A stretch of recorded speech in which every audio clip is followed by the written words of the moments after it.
Hola, hola, buen día, ¿todo bien? ¿Me escucha? Buenos días, doctor. Muy bien, vamos a comenzar entonces avanzando. Nos toca la segunda parte de riñón uno. Vamos a ver, aquí está la diapositiva, ¿dónde paramos? A ver, aquí está. Vamos a compartir. Aquí está la cosa.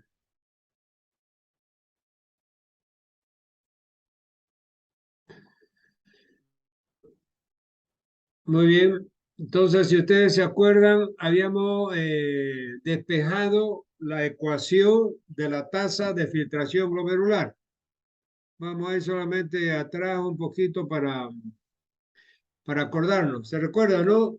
Aquí está la fórmula completa, multicolor y multisigno de la tasa de filtración glomerular. ¿Cómo llegamos al valor ese de 125 mililitros por minuto? Entonces, la tasa de filtración glomerular, repitiendo, es igual al coeficiente de filtración multiplicado por la presión de filtración neta. Entonces, despejando el valor de la presión de filtración neta, que está acá arriba, fíjense con el apuntador, la presión de filtración neta salía de hacer, es decir, obtener el resultado de esta ecuación que dice que presión hidrostática glomerular menos presión de cápsula de Bowman menos presión osmótica glomerular. Sustituyendo esos valores daba 60 menos 18 menos 32 era igual a más 10 milímetros de mercurio. Entonces, si sustituimos ya en la fórmula final de la tasa de filtración glomerular, quedaba que el coeficiente de filtración es 12,5, esto es fijo, es un cociente matemático, multiplicado por 10 daba igual a 125 mililitros por minuto. Entonces, quiere decir que el riñón va a filtrar 125 mililitros de orina cada minuto de la vida del paciente. ¿Está bien? Muy bien. Entonces, seguimos. Aquí están las fuerzas que favorecen la filtración, que ya sabemos, presión hidrostática, glomerular y presión coloidosmótica y cápsula de Bowman. Las fuerzas que se oponen la presión hidrostática y cápsula de Bowman y la presión coloidosmótica en los capilares glomerulares. Ahí llegamos. Muy bien. Entonces, lo que nos toca ya desde aquí para adelante. Variaciones de la tasa de filtración glomerular. La elevación del coeficiente de filtración glomerular, KF, aumenta la tasa de filtración glomerular. Entonces, es lógico. Si el coeficiente de filtración glomerular KF era 12,5, ¿se acuerdan? ¿No? Es un valor, es un índice matemático que han llegado a calcular y que es fijo.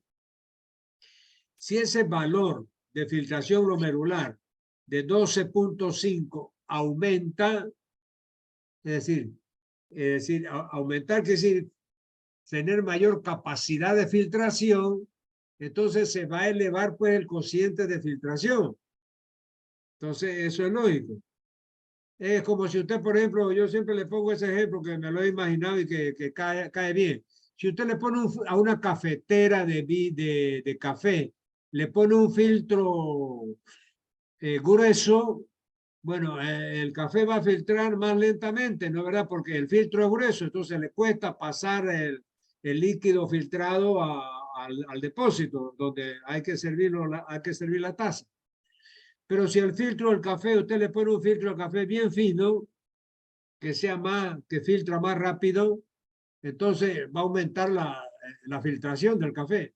Entonces, lo mismo aquí. Si elevamos el coeficiente de filtración glomerular, el KF, que es de 12,5, lo elevamos, qué sé yo, a 14,5, entonces va a aumentar la tasa de filtración. Bueno, segundo, la hipertensión arterial crónica no controlada y la diabetes mellitus aumentan el grosor de la membrana basal de los capilares glomerulares y por lo tanto disminuye la tasa de filtración glomerular.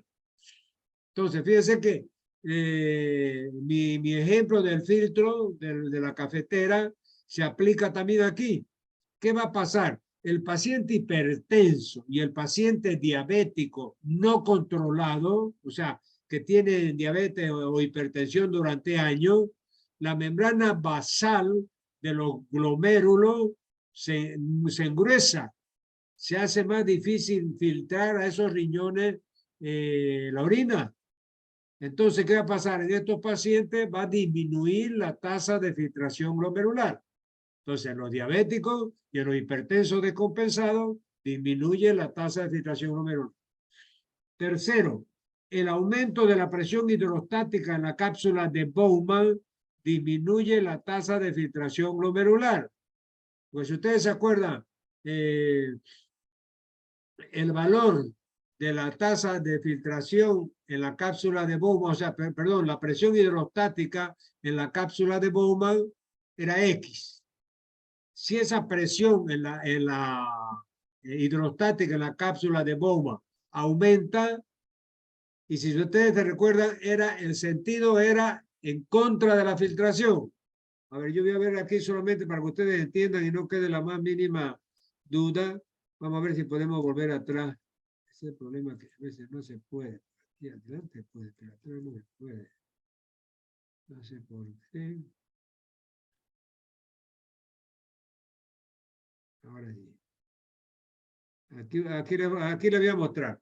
Fíjense en aquí dice, sigan con mi apuntador. Aquí dice presión hidrostática en la cápsula de Bowman. 18 milímetros de mercurio y tiene sentido contrario como oponiéndose a la filtración. Entonces, si esta presión hidrostática de la cápsula de Bowman aumenta, ¿qué quiere decir? Es decir, va a aumentar más la dificultad para filtrar orina, porque va a aumentar la fuerza va a aumentar esta fuerza que es la presión hidrostática de cápsula de Bowman en sentido contrario. A eso se está refiriendo. Vamos. Entonces, eso quería mostrarles.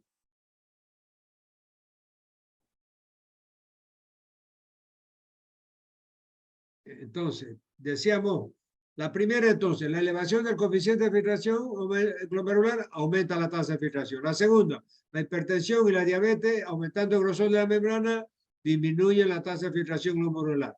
El aumento de la presión hidrostática en la cápsula de Bowman disminuye la tasa de filtración. ¿Y cuál es el ejemplo? Obstrucción de vías biliares por cálculo. Cuando hay un cálculo en las vías urinarias, por ejemplo, ya sea el cálculo en la vejiga, ya sea en el ureter, ya sea en la pelvis renal. Entonces, toda esa obstrucción va a causar por arriba aumento de la presión.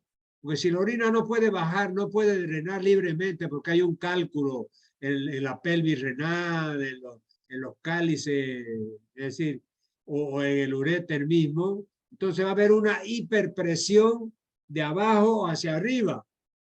Y lo que está bien más arriba, abajito del glomérulo, es la cápsula de Bowman.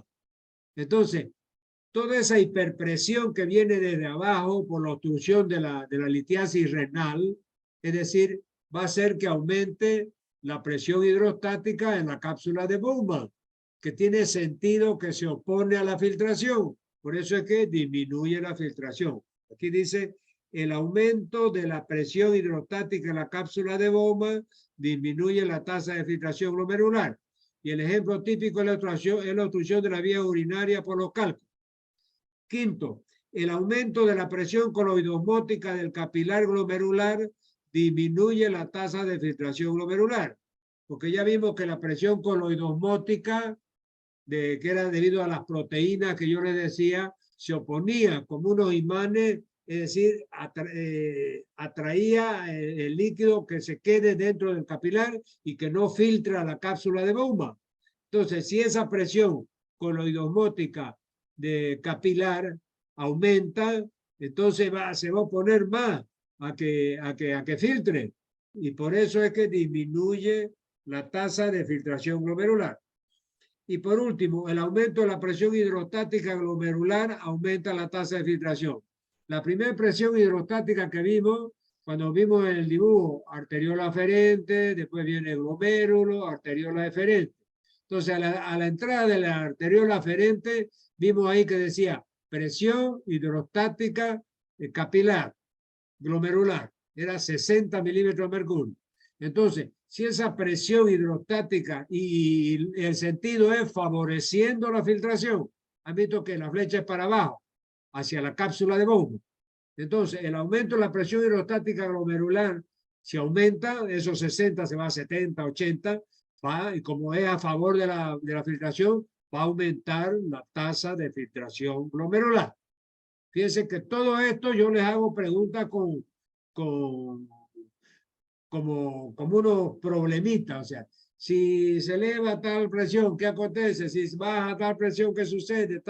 Entonces, esto tiene que saberlo bien. Sigamos. Flujo sanguíneo renal. En un valor normal, en un varón normal de 70 kilos de peso, la suma del flujo sanguíneo de ambos riñones es de unos 110 mililitros por minuto. Entonces vamos a ver la cantidad de sangre que fluye por ambos riñones. Y aquí nos está diciendo, en un varón normal de 70 kilos, la suma de flujo sanguíneo de ambos riñones es de unos 110 mililitros por minuto. O sea, alrededor del 22% del gasto cardíaco, siendo que los riñones solamente representan el 0,4% del peso total del cuerpo. ¿Qué quiere decir? No obstante que los dos riñoncitos representan 0,4% del peso total del cuerpo, pero reciben el 22% de la sangre que bombea el corazón cada minuto, o sea, del gasto cardíaco. Entonces, quiere decir que son órganos muy bien irrigados. Y esa es la función principal de los riñones, filtrar la sangre. Entonces, tienen que ser bien irrigados. Les tiene que llegar bastante sangre y con bastante frecuencia, bastante volumen y con bastante frecuencia. Y aquí con datos nos está demostrando esa gran irrigación y ese gran flujo sanguíneo renal. ¿No? Repito, en peso significa 0,4% del peso corporal, pero en flujo le llega el 22% del flujo total que bombea el corazón en un minuto. Entonces vamos a ver de dónde se saca ese cálculo del flujo sanguíneo renal. Aquí está la fórmula. Voy a poner mi apuntador. Aquí dice flujo sanguíneo renal es igual a la presión en la arteria renal menos la presión en la vena renal dividido entre la resistencia vascular renal total. Entonces, si yo le llego a preguntar cuál es la fórmula del flujo sanguíneo renal, le tienen que repetir religiosamente esta fórmula. Presión en la arteria renal menos presión en la vena renal dividido por la resistencia vascular renal total. ¿Ya? Muy bien. Vamos a ir a la próxima diapositiva.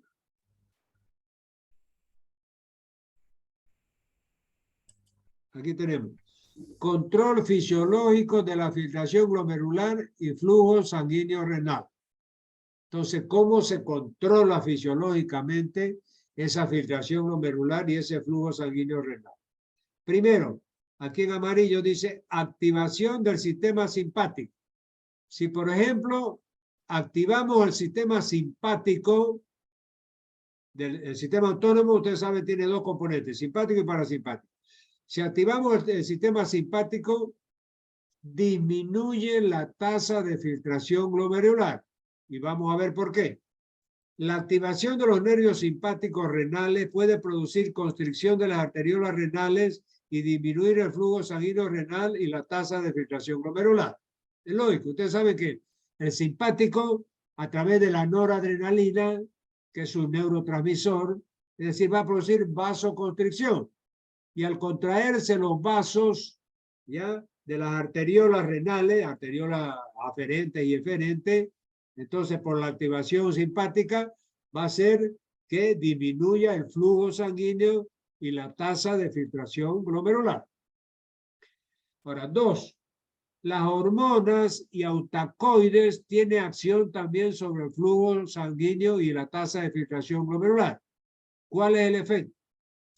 Las hormonas, por ejemplo, la adrenalina, la noradrenalina y endotelina, al producir constricción de las arteriolas aferentes y eferentes, producen descenso del flujo y de la tasa de filtración glomerular. Es decir, lo mismo que hemos visto a la izquierda. A la izquierda hemos visto activación del simpático, es decir, disminuye la tasa de filtración y el flujo sanguíneo renal. Acá, como nos está hablando de las hormonas, adrenalina, noradrenalina, endotelina, que son vasoconstrictoras también, el efecto es exactamente el mismo. Hay vasoconstricción y hay descenso del flujo y de la tasa de filtración glomerular. Ahora, los autacoides, que son otros elementos que ya nosotros lo vimos al comienzo, cuando vimos los neurotransmisores, el óxido nítrico, las prostaglandinas y la bradiquinina son llamados autacoides, óxido nítrico, prostaglandinas y bradiquinina disminuyen la resistencia vascular y por lo tanto aumentan el flujo y la tasa de filtración glomerular. Entonces, aquí está clarito. Aquí ya no hay donde perderse. Sigamos.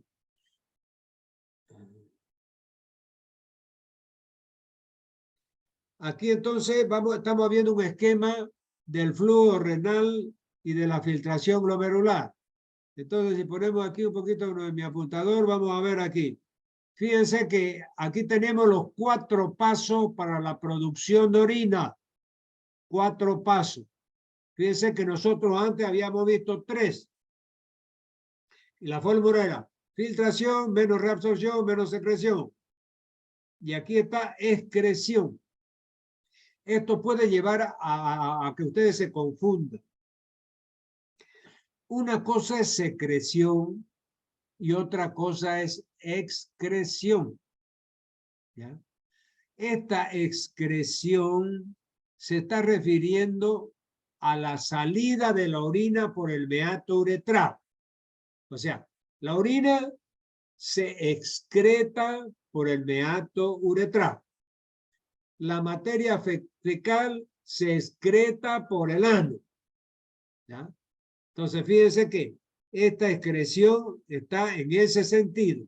Sin embargo, acá, secreción, habíamos visto que era nosotros que había momentos en alguna parte del sistema túbulo calicial del riñón que se agregaba, salía de la sangre en un componente y se agregaba en los túbulos al contenido urinario. Entonces están secretando cosas. En otro momento, fíjense el 2, hay reabsorción. Entonces, hay reabsorción de agua, reabsorción de urea, reabsorción de potasio, etc. Reabsorbe, o sea, le saca algunos componentes a esa orina filtrada que ya está bajando desde el glomérulo hasta la vejiga. ¿Ya? Y la filtración glomerular, que ya sabemos que es lo que pasa por la diferencia de presión entre la arteriola aferente y la arteriola eferente, hay la filtración. Entonces se filtra líquido, cae a la cápsula de Bowman y después va bajando por todo el sistema pielocalicial hasta la pelvis renal, hasta el uréter, hasta la vejiga y sale por la orina. Entonces, por eso es que yo les recalco que de estos 4 componentes, los primeros 3 que ya nosotros vimos en una fórmula al comienzo es la formación de la orina. O sea, la orina se filtra. A ese filtrado se le saca alguna cosa, por eso se reabsorbe. Por eso hay que restarle. A eso que resta, a eso que sobra ahí en la formación de la orina, hay que agregarle, hay que secretarle algunas cosas. Por eso es que esto se suma. Por eso es que la fórmula de la filtración glomerular era filtración menos reabsorción y más secreción. Y la excreción ya es la salida de la orina como orina al final del meato urinario. Sigamos. Entonces aquí, papel de la retroalimentación túbulo-glomerular en la autorregulación de la tasa de filtración glomerular. Entonces aquí, después de saber toda esa parte de riñón, tenemos que ser capaces de interpretar este cuadro. Entonces, ¿qué dice? Aquí dice, hay una caída de la presión arterial. Dice presión arterial y la flechita para abajo. Disminuye. Al disminuir la presión arterial, es decir, fíjense, la presión hidrostática glomerular también disminuye. La tasa de filtración glomerular también disminuye.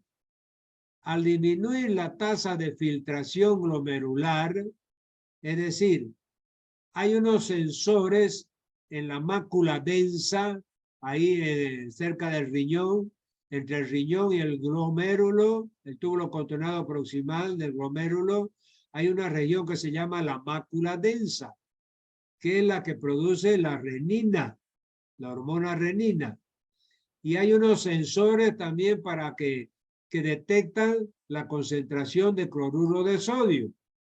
Entonces, cayó la presión arterial, cayó la presión glomerular, cayó la tasa de filtración glomerular, entonces estos sensores de la mácula densa comienzan a producir renina que actuando sobre el angiotensinógeno 1 lo transforman en angiotensina 1. Entonces la renina actúa sobre el angiotensinógeno. Perdón, la angiotensina actúa sobre el angiotensinógeno y lo transforma en angiotensina 1. Esta renina sobre la enzima convertidora sobre la angiotensina 1 lo transforma en angiotensina 2 y esto tiene aumento de la resistencia de la arteriola aferente y por este mecanismo se va a regularizar la presión hidrostática glomerular, aumenta, y por otro lado la resistencia de la arteriola eferente hace que disminuya y de esa forma se compensa esta caída de la presión arterial. Repetimos.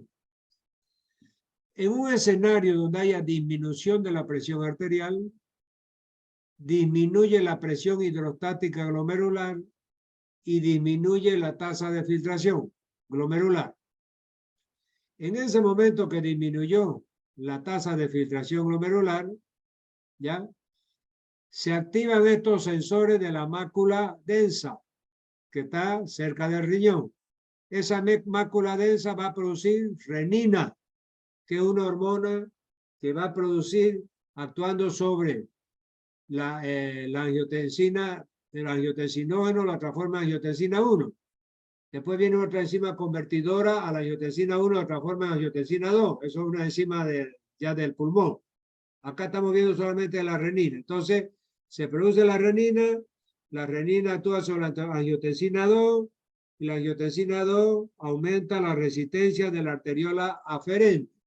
Al aumentar la resistencia de la arteriola aferente, aumenta la presión de filtración y se normaliza la presión arterial.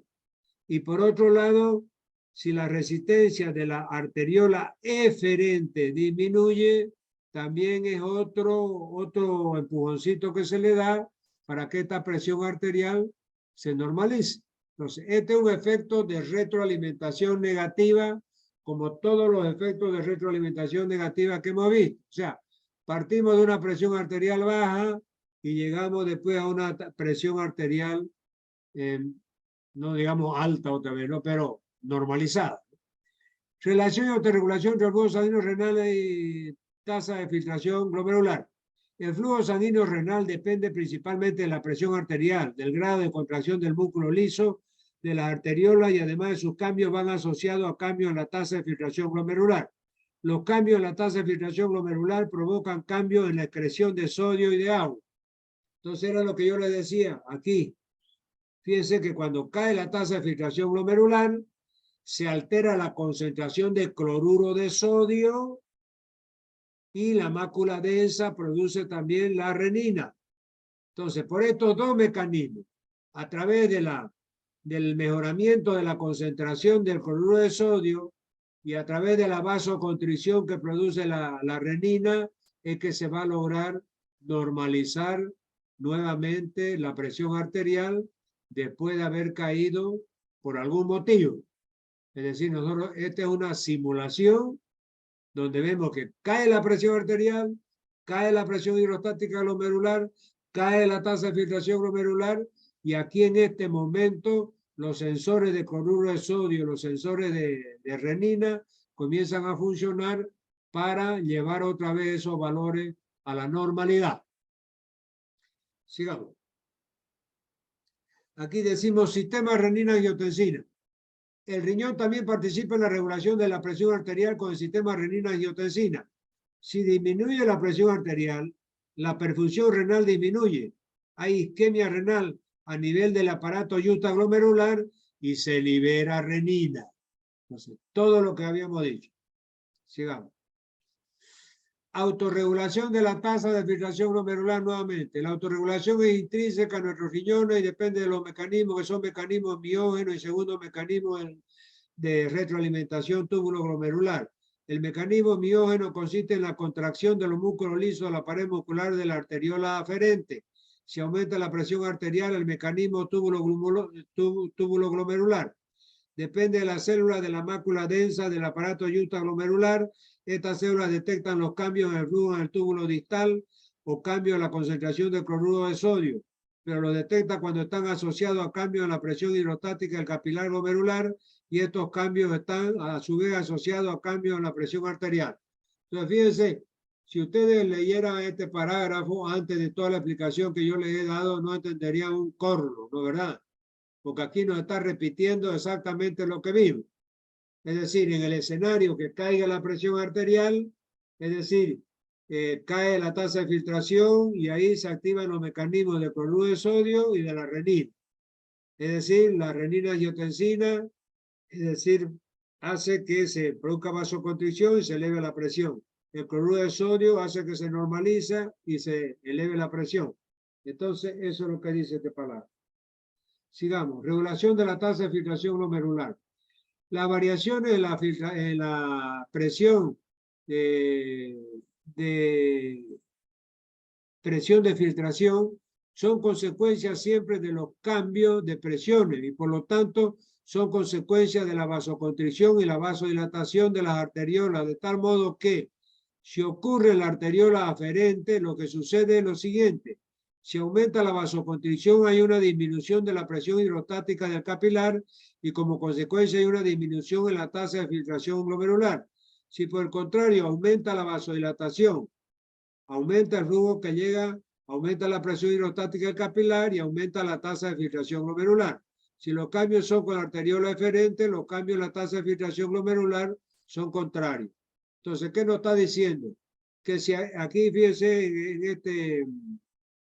en este dibujo, aquí hay la arteriola aferente y después está la arteriola eferente, aferente y eferente.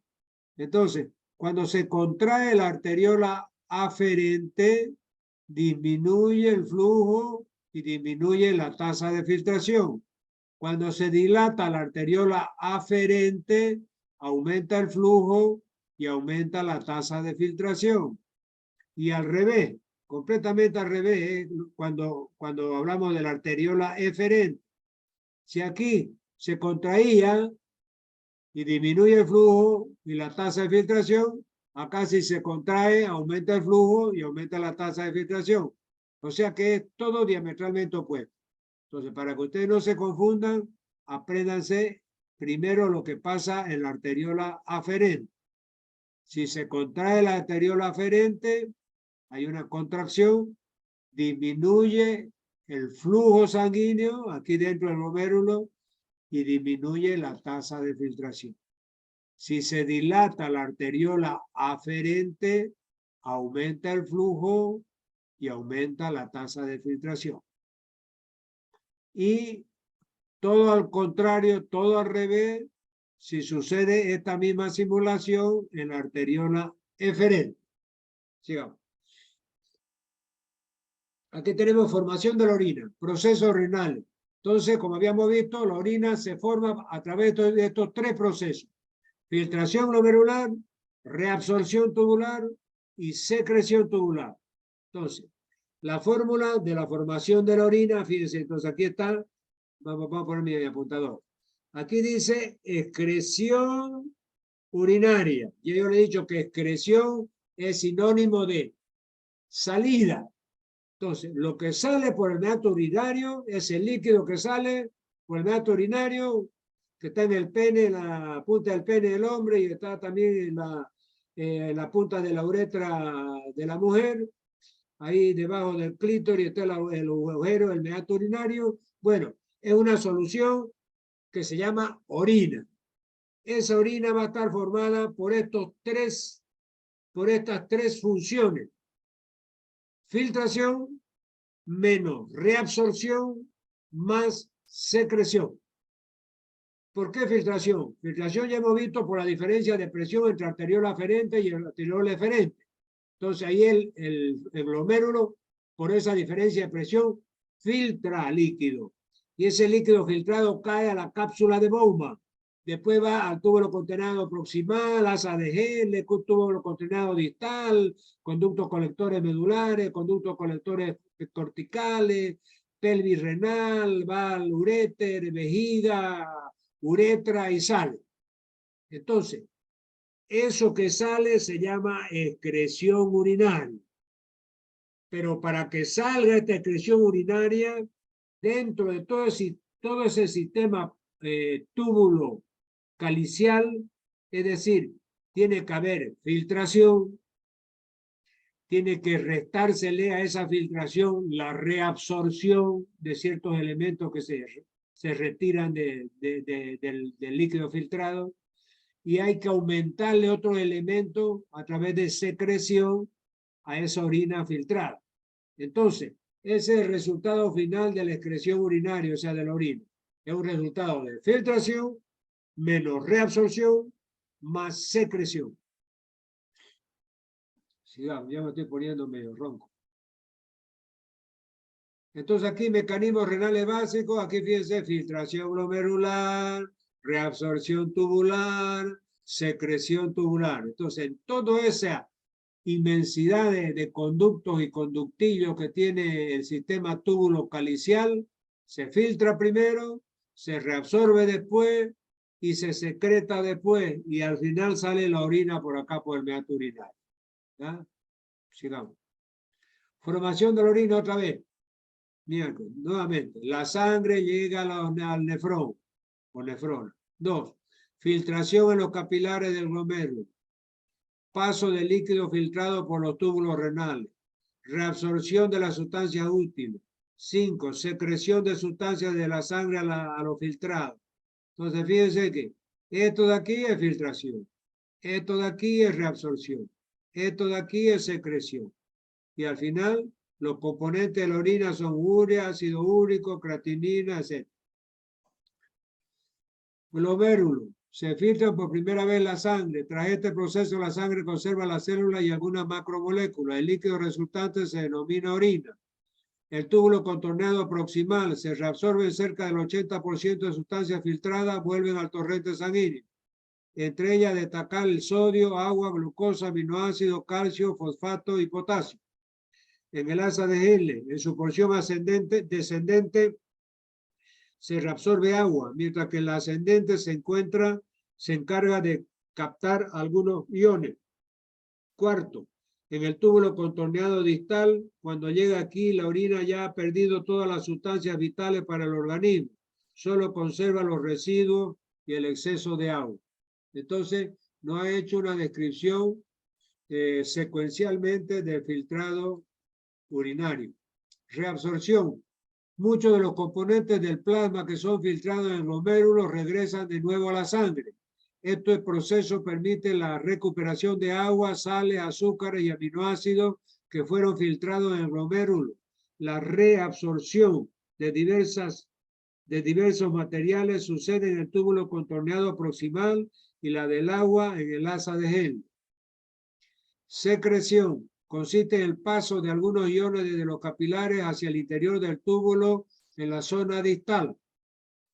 Secreción nuevamente sucede en la sangre a lo largo de todo el túbulo renal, pero es más importante en los túbulos contorneados distal. Iones de potasio, fosfato, etcétera, y los desechos metabólicos son transportados actualmente desde los capilares peritubulares hacia el interior del túbulo. Entonces aquí tenemos en varios colores cómo se produce la secreción de materiales que están en la sangre y son secretados dentro de los túbulos, ¿ya? Hormonas que regulan la reabsorción y la secreción tubular. Sistema renina-angiotensina-aldosterona, hormona antidiurética, péptido natriurético auricular. Ya todas estas 5 hormonas las conocemos. Desde la parte circulatoria venimos hablando de la renina-angiotensina, cuando vimos la glándula suprarrenal vimos aldosterona, la hormona antidiurética que está en la neurohipófisis también sabemos su efecto, el péptido natriurético auricular que es producido por la aurícula derecha, también ya lo hemos estudiado. Entonces, todo esto es pan comido ya por ustedes, ¿verdad? Sigamos. Hormona antidiurética. Es una hormona que se produce en el hipotálamo, en la parte posterior, en la neurohipófisis. Se libera por la glándula pituitaria. Es un factor de importancia en la regulación del contenido de agua en el organismo. Aquí está la anatomía, fíjense la hipófisis aquí la parte anterior se llama adenohipófisis y la parte posterior neurohipófisis. Sigamos. Concentración. Cuando el filtrado avanza por el túbulo colector, gran cantidad de agua y iones ya fueron absorbidos, pero en presencia de la hormona antidiurética, el túbulo colector se vuelve muy permeable al agua. Esto permite el pasaje de agua desde el interior del conducto hacia el exterior. Entonces, ¿cómo es que el riñón concentra la orina? A través de esta hormona antidiurética. O sea, ahí entonces la hormona antidiurética es antidiuresis. Quiere decir de que evita la liberación de mucha agua por la orina. O sea, evita que el paciente orine mucho volumen de líquido. Hay momentos en que el cuerpo necesita ahorrar agua. Entonces, para ahorrar agua hay que concentrar la orina. Entonces, en vez de eliminar casi 1,5 litros de orina, el paciente va a eliminar medio litro de orina. Pero eso gracias a la hormona antidiurética. Muy bien, formación de la orina. Nuevamente acá nos está repitiendo todo lo que hemos visto hasta ahora. ¿Ya? Hay todo un capítulo después que nos va a mostrar parte por parte todas estas cosas que ahorita nos las está mostrando todas juntas. Compuesto de la orina. La orina se compone de agua, productos de desecho y electrolitos. Estos son los 3 grandes elementos que componen la orina. Entonces, agua, productos de desecho y electrolitos. Composición de la orina, 95% es agua. Después vienen los desechos, vienen los electrolitos como sodio, potasio, amonio, cloro, ácido carbónico, bicarbonato, fosfato y sulfato. Toxina, pigmento, urocromo, pigmento amarillento, viejo de Matías, hormona metabolizada, ¿no? O sea, residuo de la hormona en abundancia, constituyentes anormales son azúcar, sangre, albúmina, material de desecho y cálculo. O sea, estos constituyentes anormales no deberían estar en los residuos de la orina. Azúcar. Solamente el diabético tiene azúcar en la sangre, ¿no? Sangre. Es decir, no puede haber sangre en la orina. Después, albúmina, materiales de desecho y cálculo. Glomerulonefritis aguda. Bueno, entonces estas son enfermedades que sufren los riñones y que... A ver, vamos a ver. El gran grupo de enfermedades que sufren los riñones son 2. Cuando se enferman los glomérulos, tenemos el grupo de la glomerulonefritis aguda, que es una enfermedad caracterizada por alteraciones inflamatorias difusas de los glomérulos, manifestados por edema, albuminuria, hematuria e hipertensión. Fíjense que aquí está bien resumido. Entonces, la glomerulonefritis es una enfermedad que ataca los riñones, que ataca el glomérulo, de ahí su nombre, glomerulonefritis. ¿Y cuáles son los síntomas? Edema, albuminuria, hematuria e hipertensión.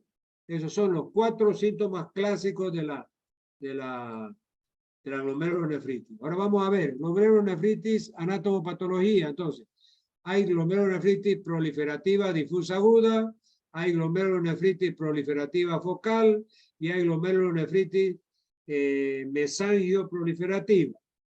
Entonces, la difusa aguda es la variante más grave, la proliferativa focal es la de menor intensidad, mediana intensidad, y la más leve es esta de la mesangioproliferativa, que es la forma más leve. Entonces, esta es la clasificación clínica de las y anatomopatológica de la glomerulonefritis. Grave, mediana intensidad y forma leve. La difusa aguda es la grave, la proliferativa focal es la de mediana intensidad y la forma leve es la mesangioproliferativa. Sigamos. Manifestaciones clínicas de la glomerulonefritis, entonces ya hemos visto aquí, fíjense, síndrome nefrótico, edema facial, hipertensión arterial, hematuria, oliguria, palidez, astenia, náusea. Fíjense, lo más importante ya hemos visto, edema, hematuria, hipertensión arterial. ¿Ya? Vómito, dolor abdominal, cefalea, mal estado general. Síntomas clínicos que puede estar asociado también, o sea, síntomas más raros, infecciones previas, fiebre, adenopatías cervicales, exantema, artralgia, púrpura. Pero los otros son los clásicos, los que vimos primero. ¿Ah? Muy bien, con esto terminamos entonces la segunda parte de riñón 1. ¿Ya? Muy bien.